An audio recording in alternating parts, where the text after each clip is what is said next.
Hello guys, welcome to university updates. तो guys, CBSE exams की आप बहुत ज़्यादा तैयारी कर रहे होगे एंड बोर्ड के एग्ज़ाम्स की आप बहुत ज़्यादा पढ़ रहे होगे। अब प्रॉब्लम क्या होता है कि बच्चा पढ़ तो रहा होता है, लेकिन उसको लो मार्क्स आने का बहुत डर होता है। तो गाइस, मैं आपके लिए कुछ ऐसा लेके आया हूँ जिससे आपके 20+ मार्क्स बढ़ जाएंगे और आपको अच्छे नंबर मिलेंगे। बिकॉज़ ये सारी गलतियाँ आप कर रहे होगे और इन गलतियों की वजह से आप फंसोगे बहुत बुरा। क्योंकि भाई, हम भी जब 12th में थे ना, तो हमने भी यही गलतियां करी थी, जिसकी वजह से हमारे 10-20 नंबर और ज़्यादा नंबर आ जाते अगर हमें ये पता होता, कोई बताने वाला होता तो। लेकिन तब कोई था नहीं। अब है तो आपको मैं बता देता हूँ सारी चीज़ें, बिकॉज ये गलतियाँ मैंने भी की थी। तो आप भी ना करो ये गलती, ताकि आपका रिज़ल्ट बहुत अच्छा है। तो आपका ज़्यादा टाइम ना लेते हुए हम सीधा चलते हैं वीडियो पे।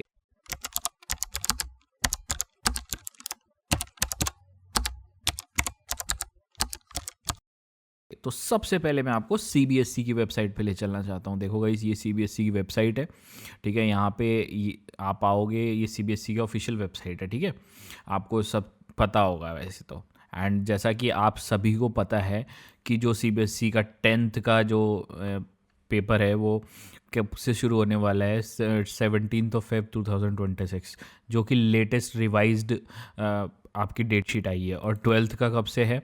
12th का भी 17 Feb से पहला पेपर है। देख सकते हो, ये सारी डेट शीट है। डेट शीट के आप देखना चाहते हो तो सीबीएसई की ऑफिशियल वेबसाइट पे जाओगे। अभी देखो गाइस, वो कौन से ऐसे ट्रिक्स हैं जिनसे मैं आपके नंबर बढ़वाना चाहता हूँ। 20-20 नंबर, 10-10 नंबर, 5-5 नंबर बढ़ेंगे ज़रूर भाई। मैं आपको क्लियर टू कट बता रहा हूँ, बढ़ेंगे ज़रूर। और ये चैनल को सब्सक्राइब करके रख लो, बिकॉज ऐसी बहुत अच्छी अच्छी ट्रिक्स मैं आपके लिए लेके आता रहूँगा। अब देखो गाइस, सबसे पहले हम बात करते हैं इस टाइम। आप क्या कर रहे होगे? कोई फॉलो कर रहे होगे जेनेरिक टाइम टेबल, या आप देख रहे होगे रोड मैप वाली वीडियोस, या फलाना वीडियोस, या ढिमकाना वीडियोस, जो ऐसे कुछ बता रहे होंगे कि टाइम, इस टाइम ये करो, उस टाइम ये करो, नहीं इस टाइम ऐसे ऐसे करो, ऐसे ऐसे करो। तो इसमें क्या होता है, आप फंसोगे। पहले पॉइंट को देखो, समझो मेरे पॉइंट को। पॉइंट वन क्या होता है कि जब हम रोड मैप और ये सारी वीडियोस देखते हैं ना, तो हम एक जेनेरिक चीज़, इसमें एक वर्ड मैंने यूज़ किया है, जेनेरिक। जेनेरिक का मतलब होता है जो सब यूज़ कर रहे हैं। और जो सब यूज़ कर रहे हैं ना, वो तुम्हारे कभी काम नहीं आने वाला, याद रखना।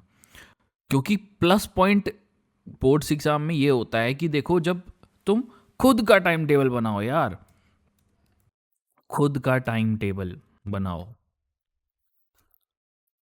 अपने हिसाब से पढ़ाई करो, अपने हिसाब से। ठीक है, पढ़ाई करो। जब तुम ये खुद करोगे ना कि वो फॉलो करोगे उन वो वाली वीडियोस को, बड़ी बड़ी रोड मैप, भाई वो सब देख रहे हैं। तुम ये चीज़ देखो, बिकॉज अब टाइम बहुत कम रह गया है। इतना कम टाइम रह गया है कि आप अगर बैठ गए वो चीज़ की, अब तो ऐसे भी बच्चे होंगे कुछ जो ये कह रहे होंगे, अरे मैं सुबह 6 बजे उठूंगा, 7 बजे नहा लूंगा, 8 बजे, ऐसे टाइम टेबल बना के बैठे होंगे शीट्स पे। हमने भी बहुत भाई शीट्स बनाई है ऐसी, बहुत बड़ी बड़ी शीट्स बनाई है। 7 बजे ये करेंगे, 8 बजे ये करेंगे, फिर पढ़ने बैठ जाएंगे, फिर अनंत तक पढ़ते रह जाएंगे। अभी कैसे भाई, ऐसा कुछ नहीं होता। ठीक है, उठाओ किताब और चुपचाप पढ़ना शुरू कर दो, ख़त्म कहानी। कोई टाइम टेबल वाइम टेबल के हिसाब से नहीं पढ़ने की, हटा दो टाइम टेबल। ठीक है, और ये जो रोड मैप देख रहे हो ना, यहाँ फंस जाओगे। ठीक है, तो इन चीज़ों को थोड़ा सा अवॉइड करो, बिकॉज वो टाइम वेस्ट भी करेंगे आपका। दूसरा दूसरा पॉइंट है, make your own time table according to date sheet. ये मैंने क्यों लिखा है? देखो, मैंने अभी बोला टाइम टेबल मत फॉलो करा, लेकिन एक टाइम टेबल, इस पॉइंट को बहुत ध्यान से सुनना, बारीक चीज़ है। देखो, मेरा जैसे मान लीजिए मैं 12th में हूँ। ठीक है, मेरा पहला एग्ज़ाम है फिज़िकल एजुकेशन। ठीक है, वो है 18 फरवरी को। ठीक है, और दूसरा एग्ज़ाम है मेरा फिज़िक्स का 20 फरवरी को। तो मैंने कहा कि अकॉर्डिंग टू डेट शीट, तो ये डेट शीट है, इस डेट शीट के हिसाब से अगर मैं सबसे पहले फिजिकल एजुकेशन का सिलेबस ख़त्म कर दूं तो मेरे लिए बेस्ट होगा, और फिर मैं फिज़िक्स का सिलेबस ख़त्म कर दूं तो मेरे लिए वो और बेस्ट होगा। लेकिन अगर मैं पहले फिजिकल एजुकेशन ना करके फिज़िक्स करने लग जाऊं तो उल्टा बैठ जाएगा, ये मामला उल्टा बैठ जाएगा। तो आप अपने पेपर देख लो, कौन कौन से आपके पेपर किस दिन हैं, ठीक है।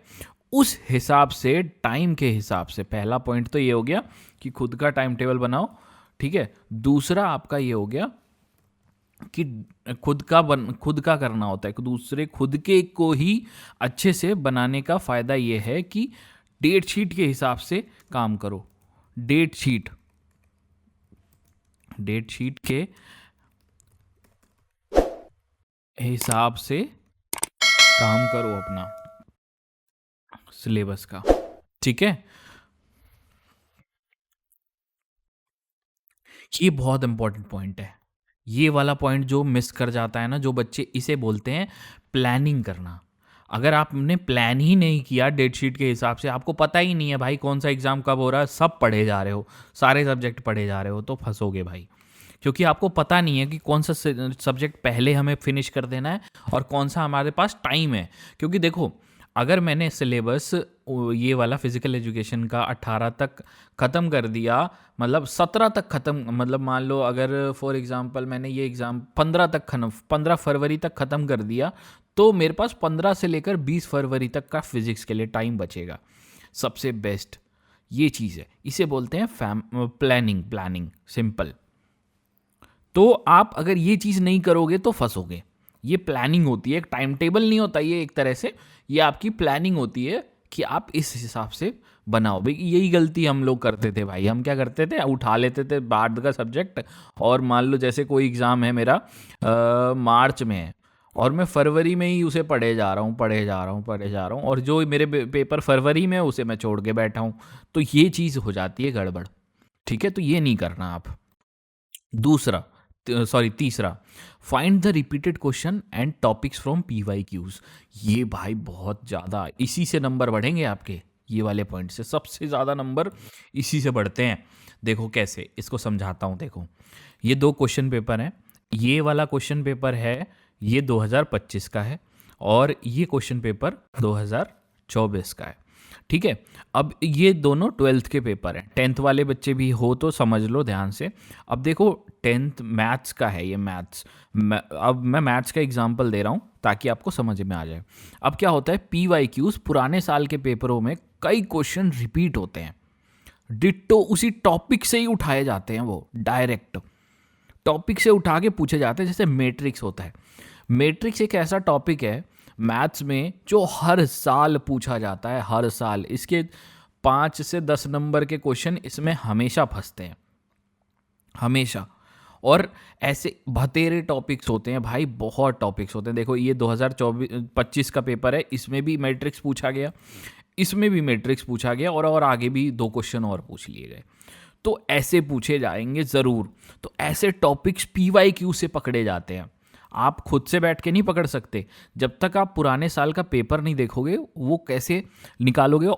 ऑफिशियल जो पेपर होते हैं, देखो ये वेबसाइट है cbsc.gov.in, यहाँ पे सारे पेपर आपको मिल जाएंगे पुराने साल के, और आप उसमें से देख के एक पैटर्न को समझ पाओगे। जब पैटर्न के हिसाब से पढ़ना शुरू कर दोगे ना भाई, तब आपके मज़े आ जाएंगे। और इसके लिंक मैं डिस्क्रिप्शन में दे दूंगा, डोंट वरी। ये CBSC पेपर्स की क्वेश्चन पेपर की बहुत काम आएंगे आपके। और भाई को थैंक यू बोलोगे इस चीज़ के लिए, मैं बता रहा हूँ। आज अगर कोई एक टॉपिक इसमें से रिपीट होता है, मतलब देख लो 20 से 30 नंबर का पेपर हर बार रिपीट होता है CBSC में, हर बार। तो वो रिपीटेड टॉपिक्स ही पकड़ लो, तुम पास हो गए भाई, बस पासिंग मार्क्स उठा लिए तुमने। उसके बाद तुम्हारी खुद की मेहनत है, ठीक है। आप देखो 4th पॉइंट क्या होता है, don't compare from either friend either take help from them to understand hard topics. अब क्या होता है, देखो 2 बच्चे हैं, ठीक है, ये हटाओ, स्टूडेंट 1 एंड, और 2 बच्चे हैं स्टूडेंट 2। अब देखो, अब क्या होगा, जो स्टूडेंट 1 है उसने कुछ पढ़ा नहीं था टॉपिक, एक टॉपिक उसको समझ में नहीं आया था, लेकिन स्टूडेंट 2 ने एक टॉपिक समझ लिया। स्टूडेंट 1 ने क्या किया, इसको कॉल किया, फ़ोन मिलाया इसको, ठीक है, फ़ोन मिलाया इसको कि भाई फ़ोन मिलाए, चलो उसने देखें क्या करा है। कॉल किया और स्टूडेंट 2 ने बताया इसको कि भाई मैंने तो वो टॉपिक कर लिया है। अब क्या हुआ, तुम यहाँ पे दो सिचुएशन में फंस जाते हो। अब कई बच्चे क्या यहाँ पे तीन चीज़ चार चीज़ तरीके से डिसीजन लेते हैं। वो कहते हैं यार इसने तो पढ़ लिया है, तो मैं इससे जलन हो जाती है, मतलब उनको जलन हो जाती है। वो कहते हैं ठीक है भाई, अच्छा ठीक है। तो स्टूडेंट वन स्टूडेंट टू को कॉल करता है और पूछता है फलाना टॉपिक तूने पढ़ लिया। स्टूडेंट टू बोलता है कि हाँ भाई पढ़ लिया और मैं समझ भी लिया। तो स्टूडेंट वन कहता है कि ठीक है, कॉल कट कर देता है, कुछ नहीं बोलता। तो यहाँ पे उसने कंपैरिजन किया और उसने सोचा कि यार अब उसने पढ़ लिया, मैं भी पढ़ूंगा, लेकिन यहाँ पे टाइम वेस्ट होगा भाई। देखो, जो स्टूडेंट टू ने कवर कर लिया है ना, उसको स्टूडेंट वन को स्टूडेंट टू से डायरेक्ट पूछना चाहिए कि भाई मुझे भी समझा दे यार, मुझे भी, बजाय उससे जलने के बजाय उससे ईर्ष्या। यार कोई भी जलन मत करो। जलन के बिना अगर तुम डायरेक्ट स्टूडेंट टू से वो टॉपिक पूछोगे, वो तुम्हें 10 मिनट में समझा देगा और तुम्हारे क्रिस्टल क्लियर समझ में भी आ जाएगा। ये बहुत समझने वाली चीज़ है भाई। देखो, हम भी जब स्कूल में थे, तो हमारे को भी कई ऐसे टॉपिक्स थे। जैसे मेरा थर्मोडाइनमिक्स एक टॉपिक था, ठीक है, केमिस्ट्री में। तो उसमें क्या था कि मेरे को वो समझ में नहीं आया था, ठीक है। तो थर्मो मुझे समझ में नहीं आया था, तो मैंने क्या करा कि एक बच्चे को फ़ोन किया और बोला भाई तूने पढ़ लिया थर्मोडाइनमिक्स? तो वो कह रहा है हाँ भाई पढ़ लिया। तो मेरे को ना उससे जलन होने लगी, यार ये सिर्फ पढ़ के बैठ गया है, सब कुछ टॉपर है भाई, ये है वो है। मैं सोच के कॉल काट दिया। लेकिन अगर मैं वहीं उससे पूछता कि भाई मुझे भी समझा दे यार, थोड़ा सा अगर मैं वहाँ झुक जाता, तो मेरे थर्मो में, केमिस्ट्री में आज और ज़्यादा नंबर आए होते। जहाँ मेरे 70% नंबर आए हैं, वहाँ मेरे 75% नंबर आ जाते। समझ रहे हो? तो ये फ़ायदा होता है और ये चीज़ फॉलो करनी पड़ती है भाई। जलो मत। और सबसे पहले एक चीज़ और होती है इसमें, एक चीज़ मैंने और लिखा है, अंडरस्टैंड हार्ड टॉपिक्स। इसमें देखो, हार्ड टॉपिक्स क्या होता है। देखो, मान लो जैसे कोई क्वेश्चन है, मैथ्स का एग्जांपल लेते हैं। मान लो मुझे नॉन सिमिलर मैट्रिक्स या कुछ भी, मैट्रिक्स का छोड़ दो, मैट्रिक्स का तो मैंने समझा दिया। अब ये है, ये इसे क्या बोलते हैं, ट्रिग्नोमेट्री बोलते हैं ना। ट्रिग्नोमेट्री का क्वेश्चन है, अब मुझे नहीं आता यार। अब जैसे ट्रिग्नोमेट्री मुझे बहुत हार्ड लगती है, मैं नहीं कर पाता। या इन्वर्स ट्रिगो बोल दो, या हार्ड लगती है, मैं नहीं कर पाता। तो प्रॉब्लम ये है कि भाई मैं अब जब इसे नहीं कर सकता, तो इसको छोड़ दो, कुछ टाइम के लिए छोड़ दो और इससे बाकी चीज़ें कंप्लीट कर लो और एंड में इसे टारगेट करो, इसे नहीं। अब क्या होता है, बच्चे जिद पे अड़ जाते हैं कि नहीं भाई मैं इसी को करूँगा पहले और तब जाके अगला करूँगा। तुम इसको करोगे, 2-3 दिन इसी में निकल जाने हैं और तुम्हारे पास बचे ही बहुत लिमिटेड दिन है। तो तुम पहले बाकी टॉपिक कवर कर लो, इसके लिए बाद में तो या तो फ्रेंड की हेल्प ले लो, या तो किसी ने समझ रखा हो उससे निकाल लो हेल्प। ऐसे हार्ड टॉपिक को क्रैक कर दो तुरंत भाई, तभी होगा। अगर तुम इससे डायरेक्ट भिड़ गए समझने में, तो तुम गए, तो तुम्हारा टाइम वेस्ट भी होगा और तुम गए भी, ठीक है। अब दूसरी अगली चीज़ पे आ जाओ, study and revise, revision notes. इसमें मैंने एक वर्ड लिखा है, रिवीजन नोट्स। रिवीजन नोट्स क्या होता है, जैसे मैं कुछ पढ़ाई कर रहा हूँ, मान लो जैसे अब मैंने मान लो ट्रिगो पढ़ी एंड मैथ्स का ही पूछ लेके चल रहा हूँ। चलो फिज़िक्स ले लेते हैं भाई, फिज़िक्स में कोई टॉपिक याद है मुझे, मोशन पढ़ा, मोशन, ठीक है, मोशन टॉपिक पढ़ा, ठीक है। अब मुझे मोशन से जैसे टॉपिक पढ़ लिया मैंने, नोट्स बनाए। अब बच्चे क्या सोचते हैं, रिवीजन करना टाइम वेस्ट होता है भाई, पढ़ लिया हटाओ। रिवीजन ही करना बहुत ज़रूरी होता है। अब रिवीजन में रिवीजन नोट्स क्या होते हैं, मोशन का क्या होता है। देखो, मोशन टॉपिक पढ़ा, तो मोशन में ना, जब आप मोशन को पढ़ोगे, व्हाट इज मोशन, उसके अलग अलग लॉज होते हैं, उसके फॉर्मूलाज होते हैं, ठीक है, वो सारी चीज़ें पढ़ोगे, तो उनमें क्या होता है, एक कोई ऐसा टर्म होता है, एक स्पेसिफिक टर्म होती है जिससे पूरा टॉपिक याद आ जाता है। समझ रहे हो? जैसे तुम्हारी गर्दन पकड़ के अगर मैं खींचूं तो तुम्हारा पूरी बॉडी खिंच जाएगी, वैसी होती है पढ़ाई। पढ़ाई में एक छोटी सी टर्म होती है जिसको बोलते हैं नोट्स मेकिंग में, और उस टर्म से देखते ही हमें सब कुछ याद माइंड में वापस आने लगता है, अगर हमने रिवीजन ढंग से किया हो तो। उसे बोलते हैं रिवीजन नोड। नोड मतलब हमारे दिमाग में एक घर कर गई है वो बात। जैसे पीरियोडिक टेबल है, पीरियोडिक टेबल की आजकल एक लेटेस्ट कहानी आई है, वो कोई पोयम है, बताना अगर किसी बच्चे को पता हो पीरियोडिक टेबल की पोयम। वो पोयम आई है मार्केट में, तो वो पीरियोडिक टेबल को याद करने के लिए वो पोयम नोड बन गई तुम्हारे लिए। वो पोयम रिवीजन नोट है। अब तुम उस पोयम को याद करते ही पीरियोडिक टेबल को लिख दोगे, सबसे बड़ी बात, समझे? तो ये होता है आपका रिवीजन नोट्स। तो ये बहुत ज़रूरी होता है। और सबसे बड़ी बात, नोट्स बनाने के चक्कर में कहीं पोथियाँ मत लिख देना, ठीक है? नो पोथी, ठीक है? नो पोथी। कहीं 200 पन्ने की किताब थी, तुमने 400 पन्ने की नोट्स बना दिए, तो भाई तुम फंसोगे। नोट्स में कभी भी, ठीक है, याद रखना ये चीज़, नोट मेकिंग में कभी भी पोथियाँ नहीं लिखनी तुम्हें। वहाँ पे पोथियाँ नहीं लिख के ले जानी बड़ी, इतने बड़े बड़े छोटे नोट्स बनाओ, शॉर्ट नोट्स बनाओ, उसमें तुम्हारा काम हो जाएगा। सबसे बड़ी बात होती है ये। यहीं पे गलती करते हैं बच्चे, पोतियाँ बनाने लगते हैं, कुछ तो ग्लिटर पेन लेके इधर वो करने लगते हैं, सजाने लगते हैं, वो सब मत करना, ठीक है? तो ये चीज़ है। अब अगली चीज़ पे आ जाओ, सैम्पल पेपर को प्रैक्टिस करो। ये तो सब कहते हैं भाई, ये तो तुम सोच रहे हो ये क्या बता रहे हो यार, इससे कहाँ बढ़ेंगे नंबर। देखो, सैम्पल पेपर प्रैक्टिस तो सब करते हैं, लेकिन पैटर्न को और स्पीड को समझ, पैटर्न की समझ और अपनी स्पीड को इंक्रीज़ बहुत कम बच्चे करते हैं। देखना, कई बच्चे ना पेपर में जब जाते हैं ना, तो वो क्या करते हैं, पेपर तो स्टार्ट तो कर देते हैं, जैसे ये पेपर है स्टार्ट तो कर देंगे शुरू से, लेकिन उनका पेपर कंप्लीट नहीं होता पाता, वो रह जाते हैं वहाँ पर, स्पीड लैग करते हैं। और कई बच्चों को पैटर्न ही नहीं पता होता। देखो, पैटर्न का क्या होता है, जैसे अब ये पेपर है, ठीक है, ये पेपर है, यहाँ पे आप देखो MCQ हैं 1 नंबर के। तो अगर कोई बच्चा होगा कि सेक्शन ए 1 नंबर से शुरू हो रहा है, तो कोई बच्चा जो नौसिखिया होगा वो शुरू से पेपर स्टार्ट करेगा, जबकि ऐसा नहीं करना होता। हमेशा मैथ्स का पेपर उल्टा स्टार्ट करो, तभी तुम उसे कंप्लीट टाइमली कर पाओगे। ये रूल होता है भाई। हाँ, अब कुछ बच्चे कहेंगे भाई कमेंट सेक्शन में, भैया हमने तो कर दिया था, हमारा तो हो गया था। भाई तुम अलग हो, लेकिन ज़्यादातर केसेस में यही होता है कि आप हमेशा मैथ्स का पेपर उल्टा स्टार्ट करो, ताकि वो टाइम पे कंप्लीट हो पाए।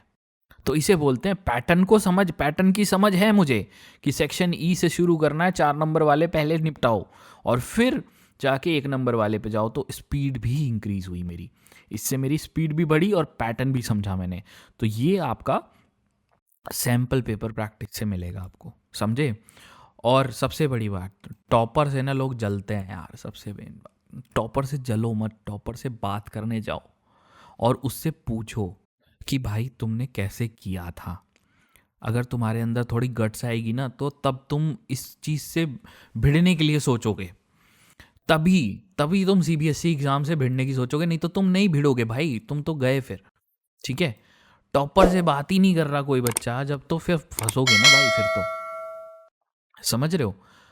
तो टॉपर से हमेशा बात करना। देखो क्या होता है ना, कुछ बच्चे जाते हैं और कहते हैं भैया हमसे ये नहीं हो रहा, तो वो चले जाते हैं अपने मम्मी पापा से एडवाइस लेने। मम्मी पापा ने कभी, किसी ने पढ़ाई करी होती है, किसी ने पढ़ाई नहीं करी होती, या आपके किसी दोस्त ने, किसी ने पढ़ाई करी होती है, किसी ने नहीं करी होती। तो आप ऐसे लोगों से राय लेने जा रहे हो।